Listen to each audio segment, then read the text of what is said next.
오늘은 수요 특강 성도가 묻고 교회가 답하다의 7번째 시간입니다. 이 시간 방언은 왜 받아야 하나요? 라는 주제로 함께 살펴볼 때 하나님께서 우리에게 은혜 주시기를 간절히 원합니다. 먼저 하나님의 말씀 고린도전서 14장 2절을 함께 읽겠습니다. 함께 읽겠습니다. 방언을 말하는 자는 사람에게 하지 아니하고 하나님께 하나니 이는 알아듣는 자가 없고 영으로 비밀을 말함이라. 아멘. 네, 우리 가운데는 이미 방언을 받은 분들도 계실 것이고 또 아직 방언에 대해서 깊이 생각해 보지 않으신 분들도 계실 것입니다. 또 어떤 분들은 방언을 사모하며 받기를 원하시는 분들도 계실 거라 생각됩니다. 본론으로 먼저 들어가기 전에 제가 방언을 받았던 경험을 잠시 나누고자 합니다. 제가 오래전에 다녔던 교회는 성령 운동을 굉장히 강조하는, 그러니까 은사주의 색채가 강했던 그런 교회였습니다. 1년에 2번씩 학예, 동계, 성회가 열렸고요. 그리고 늘 마지막 날 전날 저녁에는 빠지지 않고 은사 집회가 열렸습니다. 제가 그 교회에 약 8년을 다녔으니 이런 집회에만 20번 이상은 참석했던 것 같습니다. 그 교회에 나가기 시작한 지 얼마 되지 않았을 때 북한 선교국 내에서 진행하는 수련회가 기도원에서 열린다는 그런 이야기를 듣게 되었습니다. 그때 저의 길을 가장 솔깃하게 했던 것이 있었는데 바로 그 기도원에 올라가면 방언을 받을 수 있다는 거였습니다. 저는 그때 정말 방언이 너무나 받고 싶었습니다. 왜냐하면 하나님께 정말 기도를 하고 싶은데 어떻게 기도를 해야 할지 잘 모르겠는 거예요. 그리고 이제 우리말로 기도를 하는 것도 뭐 한계가 있더라고요. 그래서 방언 기도가 받고 싶었는데 방언으로 기도하면 몇 시간도 기도할 수 있다는 그런 이야기를 듣고 귀가 번쩍 뜨여서 네, 방언을 받고 싶어서 기도원에 올라갔습니다. 그 수련회에 가는 이유는 체육대회도 아니고요. 그리고 뭐 선물을 받기 위함도 아니고 오직 하나, 방언을 꼭 받아야겠다. 그런 목표로 올라갔습니다. 드디어 저녁이 되고 기도의 시간이 되었습니다. 당시 저희 북한 선교국을 담당했던 목사님은요, 7, 80년대 MBC 가요 탑10에 본인의 노래가 2곡이나 올라갈 정도로 유망했던 가수셨습니다. 그런 분이 찬양을 은혜롭게 인도하시고 또 방언에 대한, 어떻게 하면 방언을 받을 수 있는지 방언에 대한 말씀을 전하신 뒤 이제 본격적으로 방언 기도를 받을 수 있는 그런 기도회가 시작되었습니다. 제 기억에 그 자리에 모인 탈북민들이 한 대략 40-50명 정도 되었던 것 같아요. 그런데 방언이 정말 쉽게 임하더라고요. 그 자리에서 섬기시던 분들도 어머, 탈북민들이 이렇게 방언을 쉽게 받냐 그러면서 놀라시더라고요. 1시간이 채 지나기도 전에 거의 대부분이 방언을 받았습니다. 목사님께서 방언 받은 사람을 손들어 보려고 하는데 어머나 세상에, 제 여동생 그리고 뭐 제부도 손을 드는 거예요. 아니, 한국에 온 지 얼마도 되지도 않은 사람들이, 그리고 교회에 나온 지도 얼마 되지 않았는데 2사람이 방언을 받았다는 거예요. 제가 봤을 때 둘 다 아직 믿음도 없어 보이고 그런 사람들이 이제 방언을 받고 저는 받지 못했습니다. 제가 기도원까지 올라갔던 목적은 오직 하나, 방언을 받으려고 간 거였는데 그 방언도 뭐 제가 하나님께 기도하고 싶어서 달라고 한 건데 그런 나는 받지 못했고, 받아도 되고 안 받아도 되고 그런 사람들은 그렇게 쉽게 받는 거예요. 기도원에 올라간 그 목적이 방언을 받으려고 간 거였는데 좀 속상하더라고요. 기도회가 그렇게 끝나고 북한 선교국 담당 목사님이 방언을 받은 사람들을 따로 한쪽으로 부르시더라고요. 그리고 거기에서 방언을 받은 사람들끼리 방언으로 통성 기도를 하는 겁니다. 얼마나 부럽던지요. 저를 포함한 못 받은 몇몇 사람들은 그냥 그 자리에서 구경만 하고 있었습니다. 그러다가 도저히 안 되겠더라고요. 그래서 염치를 불구하고 방언 기도하는 그 무리 가운데 제일 뒤쪽에 예, 뒤쪽에 가서 쭈그리고 앉았습니다. 그리고 성령님께 방언을 달라고 간절함을 넘어 거의 떼를 쓰다시피 기도했던 것 같습니다. 그 모습을 보고 한국 사역자 몇 분이 저에게 와서 함께 기도해 주셨습니다. 그때 뭐 거의 해산의 고통이 임하는 것처럼 몸부림치며 기도하다가 네, 드디어 방언을 받게 되었습니다. 그 순간 이루 말할 수 없는 기쁨이 제 마음에 임하더라고요. 그 다음에 쓸데없는 걱정이 또 하나 들게 되었습니다. 내일 아침 일어났는데 내가 혹시 방언 기도를 못하면 어떡하지? 예, 그랬는데 그런 일은 없었습니다. 본론으로 들어가도록 하겠습니다. 신약 성경에 나타난 여러 영적 은사들 중에서도 방언의 은사는 계속적인 논쟁의 대상이 되어 왔습니다.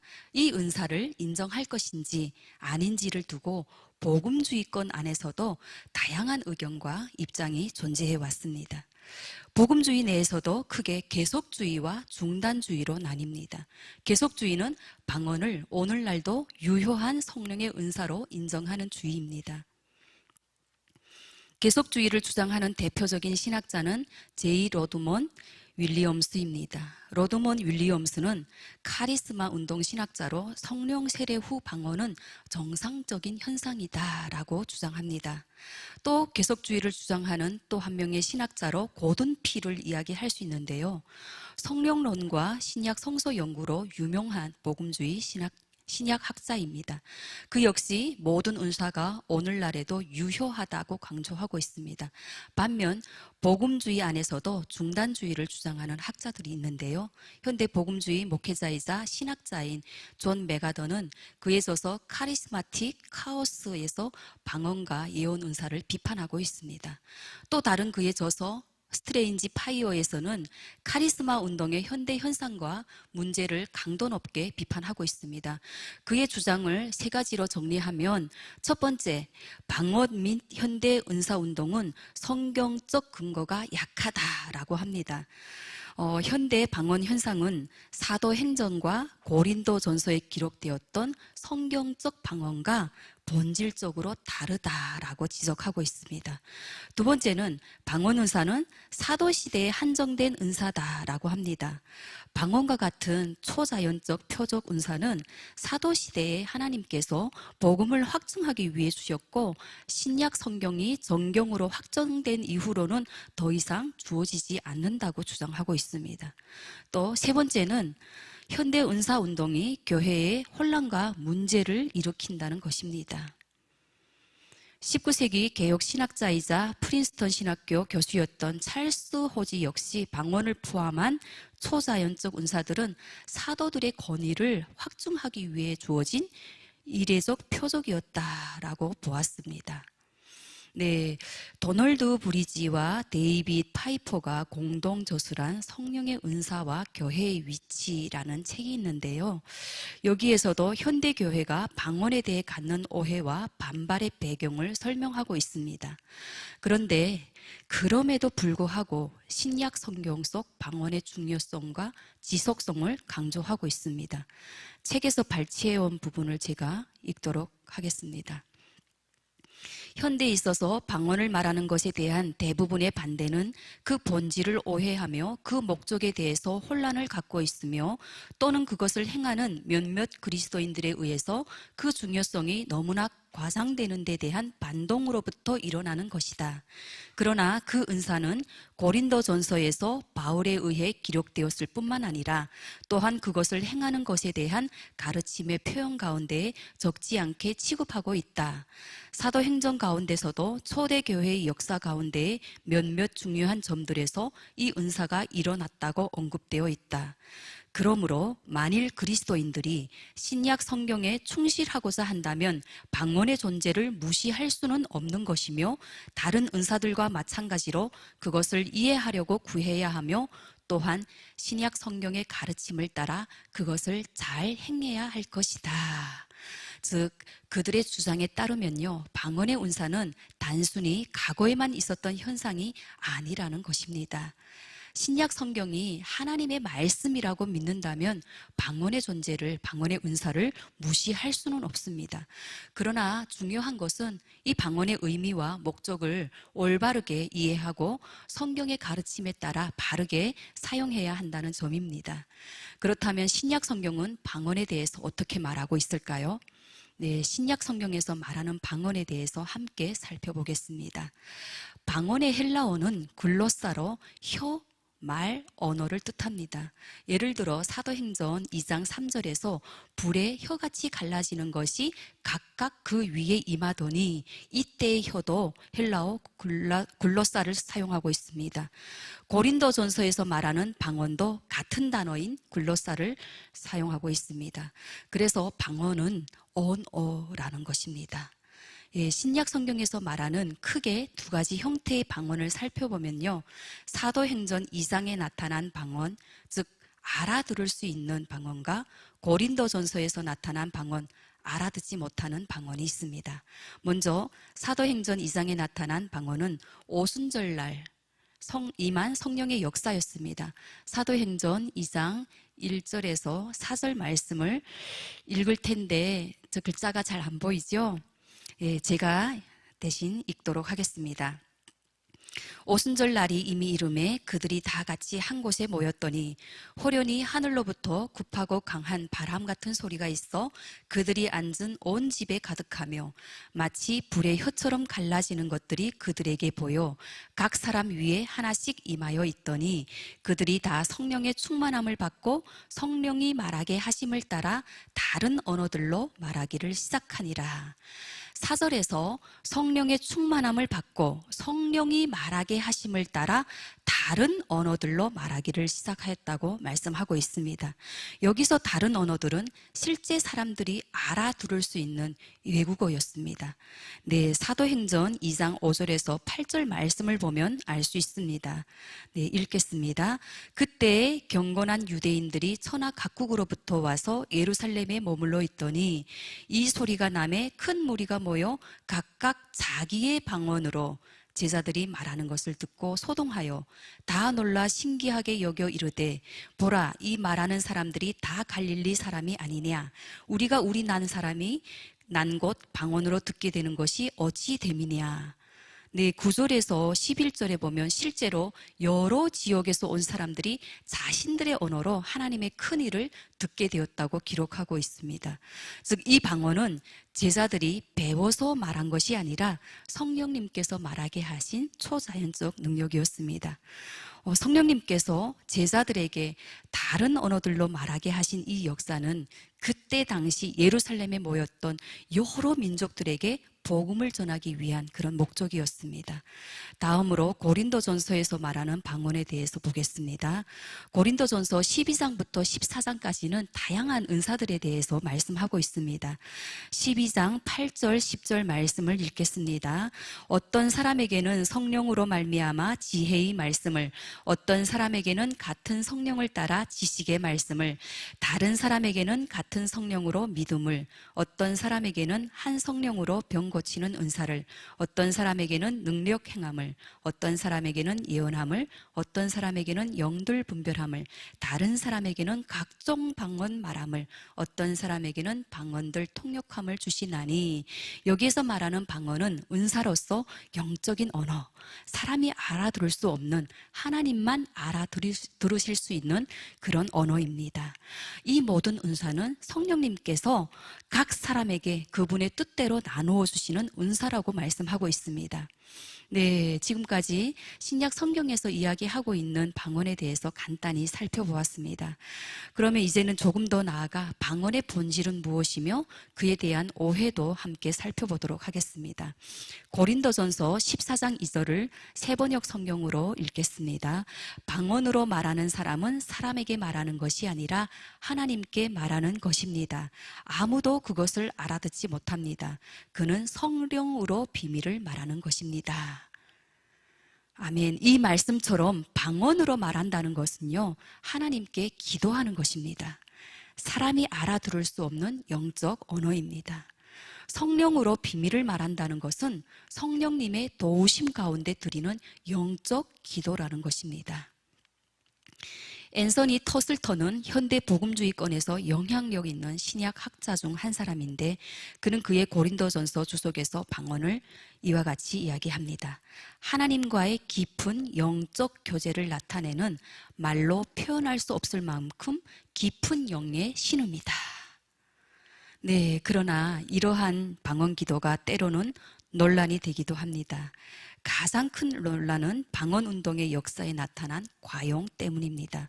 어떤 사람들은요, 이 방언을 성령 충만함의 증거로 사용한다는 것입니다. 또 영적 우월함의 표시로 오해하고 과시적으로 방언을 말하기도 합니다. 방언을 말해서 영성이 있다고 생각하면요, 그것은 잘못된 오해입니다. 왜냐하면 바울 사도가 편지를 보낸 교회들 중에서 고린도 교회만큼 육적인 문제들이 많았던 교회도 없습니다. 심지어 고린도전서 5장에 보면요, 이방인들 가운데서도 없었던 그런 우맹이 있다고 지적을 받았습니다. 그런 고린도 교회 안에도 방언을 말하는 사람들이 많았다는 것은 이 방언의 존재가 반드시 영적 성숙을 의미하는 것은 아님을 보여줍니다. 또한 방언을 구원의 증거로 여기는 잘못된 주장도 있습니다. 한국 교회 안에서도 존경받는 많은 목회자들이 방언을 받지 못했다고 고백한 바가 있습니다. 그래서 은사는요, 그 사람의 신앙 수준이나 구원 여부를 판단하는 기준이 아닙니다. 오직 성령님께서 그분의 뜻대로 나누어 주시는 것입니다. 따라서 모든 신자가 동일한 은사를 받는 것은 아닙니다. 신천지가 기존교회에 포교자를 침투시킬 때요, 예배 중 통성기도 시간에 방언으로 기도하라고 시킵니다. 크게는 두 가지 이유에서 비롯되는데, 첫째, 방언은 성령운동교회에서 은혜의 상징처럼 여겨지기 때문입니다. 네, 믿음이 있고 방언으로 기도를 하면 믿음이 있고 경건하게 보일 수 있기 때문에 방언 기도를 하라고 시킵니다. 두 번째는 방언은 일반적인 언어가 아니기 때문에 옆 사람이 들어도 이해가 되지 않기 때문입니다. 그러면 이단들도 방언을 받네, 그렇게 생각하실 수 있는데 영의 언어니 받을 수 있죠. 그래서 요한일서 4장 1절에서는 오직 영들이 하나님께 속하였나 시험하라고 말씀하고 있습니다. 따라서 방언을 말할 때 그것이 심리적 작용에 의한 영향인지 아니면 성령님이 아닌 다른 영들에 의한 영향인지를 분별하고 우리가 주의해야 할 필요가 있습니다. 그래서 은사가 성령께로부터 온 것인지 그 열매가 성령의 열매인지 점검해야 하며 분별할 수 있어야 합니다.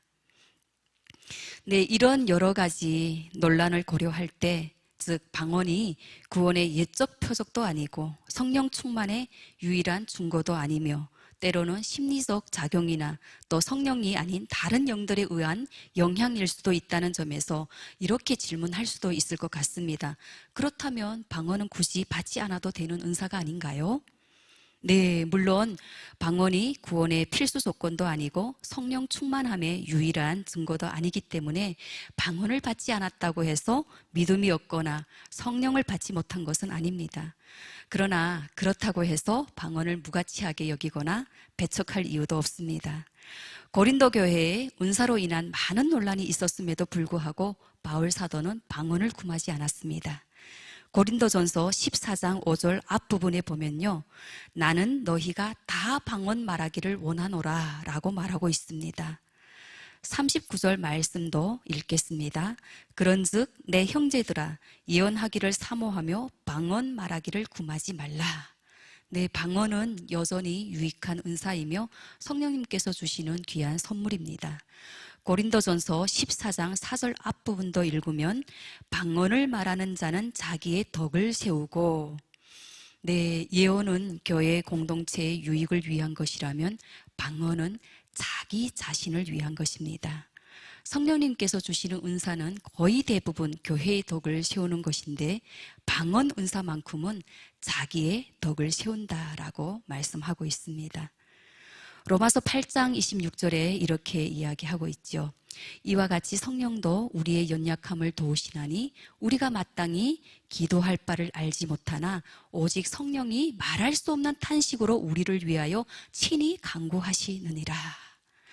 네, 고린도전서 14장 2절 하반절의 방언은 성령으로 비밀을 말하는 것이라고 말씀하고 있습니다. 나도 내 영혼의 사정을 다 모릅니다. 그런데 성령님께서 나를 위해 친히 간구하시는 기도가 바로 방언 기도라는 것입니다. 그래서 방언으로 기도하다 보면요, 나는 알 수 없는 애통한 기도가 터져 나올 때가 있습니다. 제가 인카운터에 가서 저희 교회 목사님도 그렇게 방언으로 애절하게 기도하는 걸 봤는데요. 어떻게 이렇게 애절한 기도가 나올 수 있을까? 바로 성령님께서 시키시는 기도이기 때문이죠. 제가 방언 은사를 받은 이후 저희 기도 생활은 이전과는 분명히 달라졌습니다. 우리말로도 분명히 기도합니다. 그런데 대부분 방언으로 기도하는 시간이 훨씬 많아졌습니다. 제가 방언 통역의 은사를 받은 것은 아니지만 기도 가운데 가끔 성령님께서 저의 마음을 조명해 주셔서 제가 무엇을 기도하고 있는지 깨달아질 때가 가끔 있습니다. 그 기도가요, 사람으로서는 저로서는 할 수 없는 기도를 제가 하고 있습니다.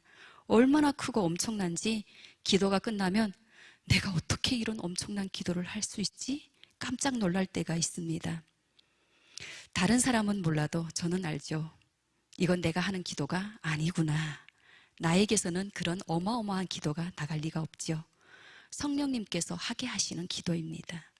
그리고 때로는 하나님만 알아들으시고 옆 사람은 알아듣지 못한다는 것이 좋을 때도 있습니다.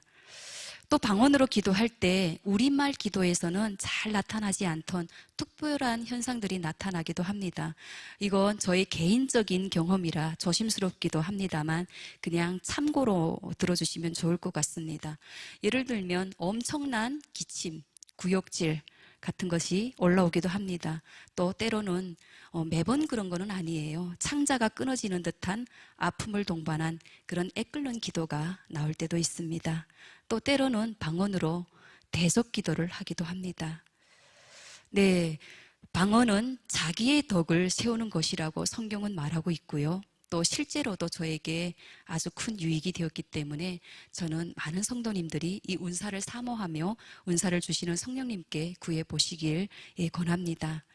방언을 받기 원하는 사람마다 왜 그 은사를 받고 싶은지에 대한 동기는 각자 다를 수 있습니다. 우리는 이 질문 앞에서도 한번 진지하게 자기 자신을 좀 돌아볼 수 있어야 합니다. 혹시 방언을 하면 더 영적으로 보일 것 같아서?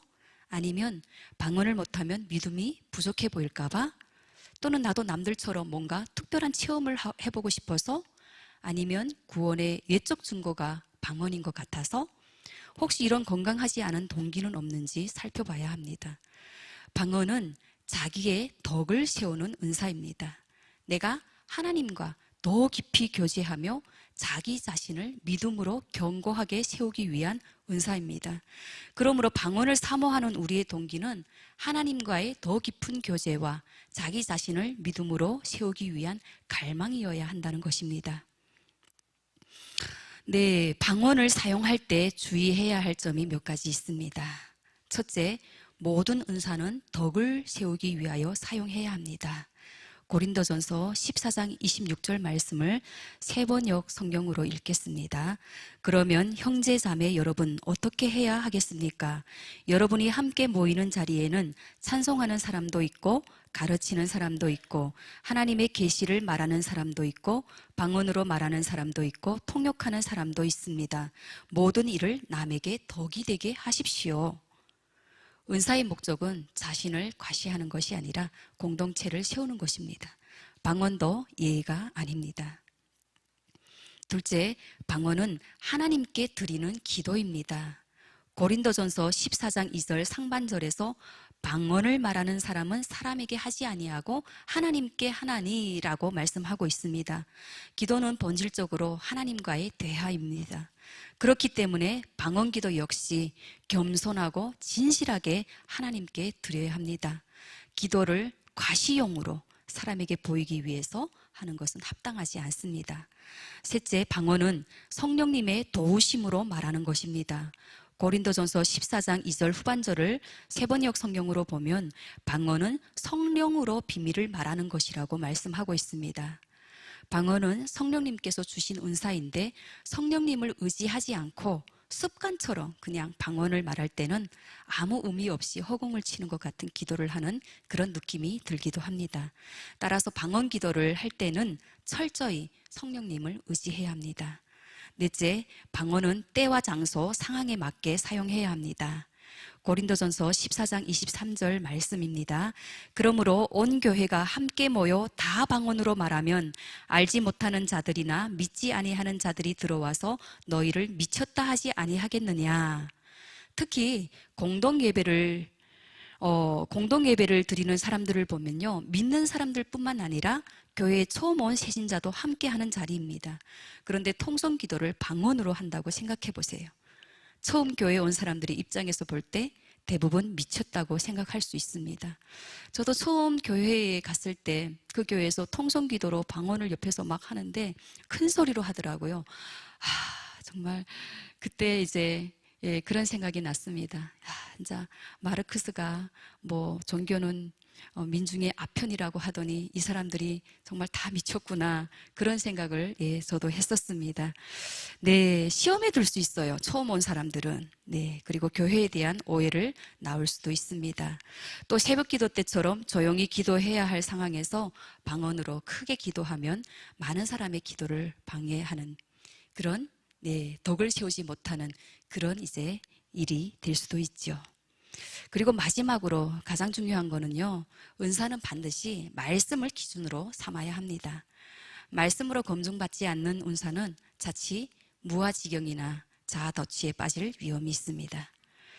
은사는 성령님께서 주시는 귀한 도구이지만 그 사용이 말씀에서 벗어나거나 사랑 없이 행해진다면 오히려 교회를 세우는 것이 아니라 해를 끼칠 수 있습니다.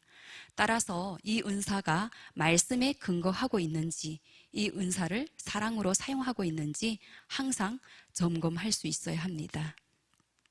네, 결론입니다. 결론, 더욱 큰 은사를 사모하라. 네, 우리는 방언을 포함한 모든 은사를 사모해야 합니다. 그러나 더 중요한 것은 그 은사를 어떻게 사용하느냐입니다. 사도 바울은 고린도전서 12장 31절에서 더욱 큰 은사를 사모하라고 말한 후 13장에서 은사의 핵심인 사랑을 가르칩니다. 고린도전서 13장 1절에서 3절 말씀입니다. 내가 사람의 방언과 천사의 말을 할지라도 사랑이 없으면 소리나는 구리와 울리는 꽹과리가 되고, 내가 예언하는 능력이 있어 모든 비밀과 모든 지식을 알고 또 산을 옮길 만한 모든 믿음이 있을지라도 사랑이 없으면 내가 아무것도 아니요, 내가 내게 있는 모든 것으로 구제하고 또 내 몸을 불사르게 내줄지라도 사랑이 없으면 내게 아무 유익이 없느니라. 네, 아무리 놀라운 은사를 가졌다 해도 사랑이 없다면 그 은사는 소리나는 구리와 울리는 꽹과리에 불과합니다. 그래서 가장 큰 은사는 단연코 사랑입니다. 모든 은사를 다 가지고 있을지라도 그 안에 사랑이 결여되어 있다면 성령님께서 공동체의 유익을 위해 주신 은사조차도 지체를 판단하고 정죄하고 비난하는 정죄의 화살로 쓸 수 있습니다. 결국 예언도 방언도 지식도 온전한 것이 올 때는 다 사라질 날이 오지만 사랑은 언제까지나 떨어지지 않는 은사입니다. 함께 고린도전서 13장 13절의 말씀을 읽고 하나님께 이 시간 결단 찬양을 올려드리겠습니다. 고린도전서 13장 13절 말씀입니다. 그런즉 믿음, 소망, 사랑 이 세 가지는 항상 있을 것인데 그 중에 제일은 사랑이라. 아멘.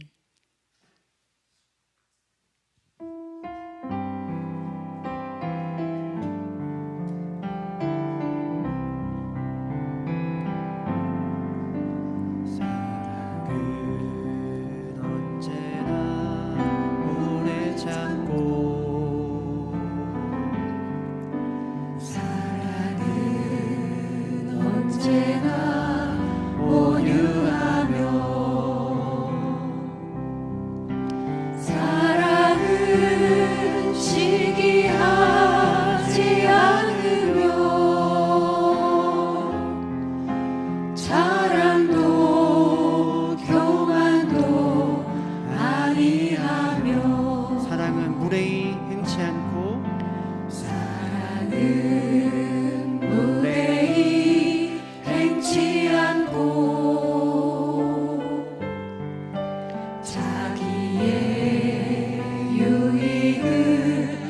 깨우치 않고 사랑은 성내지 아니하며 진리와 함께 기뻐하네. 사랑은 모든 것 감싸주고 바라고 믿고 참아내며 사랑은 영원토록 변함없네. 사랑은 모든 것 감싸주고 사랑은 모든 것 감싸주고 바라고 믿고 참아내며 사랑은 영원토록 변함없네. 한 번 더 마음을 담아 사랑은 모든 것 감싸주고 바라고 믿고 참아내며 사랑은 영원토록 변함없네. 사랑은 영원토록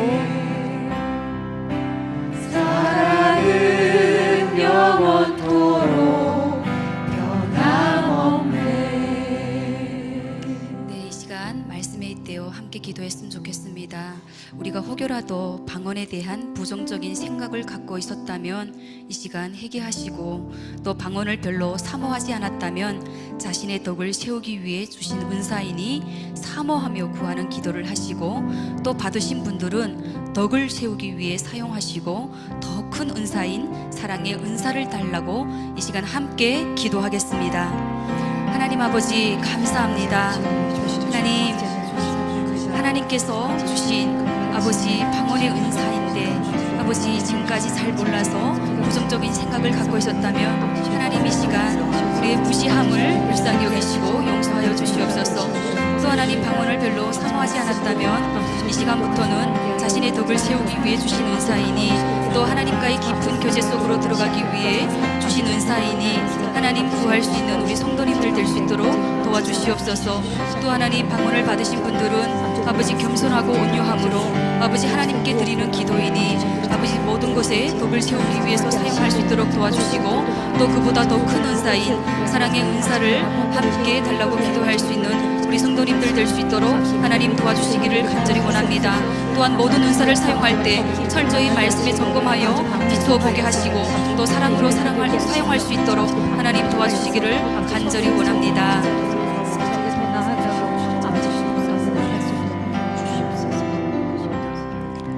하나님 아버지 감사합니다. 이 시간 방언은 왜 받아야 하나요? 라는 주제로 함께 말씀을 살펴보게 하심을 감사드립니다. 방언의 은사를 받은 자는 자신을 세우고, 또 예언의 은사는 공동체를 세우듯이 무엇보다 사랑 안에서 이 모든 은사를 사용하게 도와주시옵소서. 모든 은사가 결국 주님의 몸된 교회를 세우기 위한 도구임을 잊지 않게 하여 주옵소서. 혹시 아직 방언의 은사를 받지 못한 분들이 있다면 낙심하지 않고 자유롭게 도와주세요. 그리고 이미 은사를 받은 성도들은 말씀과 사랑과 절제로 성령님의 인도하심을 따라 바르게 사용할 수 있도록 도와주세요. 우리를 기도의 자리로 부르시고 말로 다 할 수 없는 영의 강구로 도우시는 성령님, 이제 우리가 더욱 주님과 가까이 동행하며 말씀과 기도와 은혜 가운데 살아가게 도와주시옵소서. 감사드리며 예수님의 이름으로 기도드립니다. 아멘. 주기도문으로 오늘 수요 특강을 마치도록 하겠습니다. 하늘에 계신 우리 아버지, 아버지의 이름을 거룩하게 하시며 아버지의 나라가 오게 하시며 아버지의 뜻이 하늘에서와 같이 땅에서도 이루어지게 하소서. 오늘 우리에게 일용할 양식을 주시고 우리가 우리에게 잘못한 사람을 용서하여 준 것 같이 우리 죄를 용서하여 주시고 우리를 시험에 빠지지 않게 하시고 악에서 구하소서. 나라와 권능과 영광이 영원히 아버지의 것입니다. 아멘.